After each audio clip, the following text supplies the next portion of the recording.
If you had a starting five of all time, who would they be? If I had a starting five of all time and I was the coach, can I be the coach? You ain't got to put yourself in there. I'll let you be the I'll coach. be the assistant coach. Let me be the GM. Since I'm picking the team, I'll be the GM. I would have Oscar Robertson at the 1, Michael Jordan at the 2, Larry Bird at the 3. Wow. Shaquille O'Neal at the 5. My teammate. Let it be known. Let it be known that my teammate at the 5. And I would go with a big lineup. I put Kareem at the 4.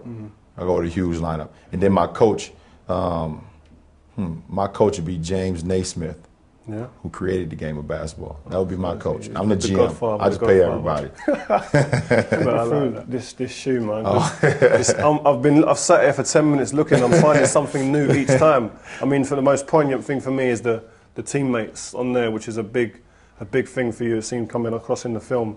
Any other things that we should look out for? Well, these are the LeBron, these new ones, the Nike Air Max 7s. Exactly. Do you have a big input into the design and to little quirky pieces? No, absolutely, absolutely. I go to the Nike headquarters in Beaverton, Oregon, and we sit down from the first part of the shoe where it's just written on a piece of paper, draw it on a piece of paper, all the way to the finished product. So, I think that's great that Nike gives me that type of power that I can say, hey, I don't like this, or I like this, let's try to do this and just try to do that. And, we always kind of come away with a great shoe. You mentioned Jay-Z there. It seems like you've got a bit of a relationship with him. How did you start it up at the beginning? Through a mutual friend of mine. A mutual friend knew that I loved Jay-Z. I was 15 years old, and he knew him, and I was in Chicago working out. And just so happened, Jay-Z was doing a concert that same day.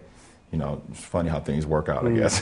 We was walking through downtown Chicago, and we show up at the Four Seasons Hotel. I have no idea what we're doing here. I'm just walking, and we go up to a big suite, a huge suite, and it has a downstairs and upstairs.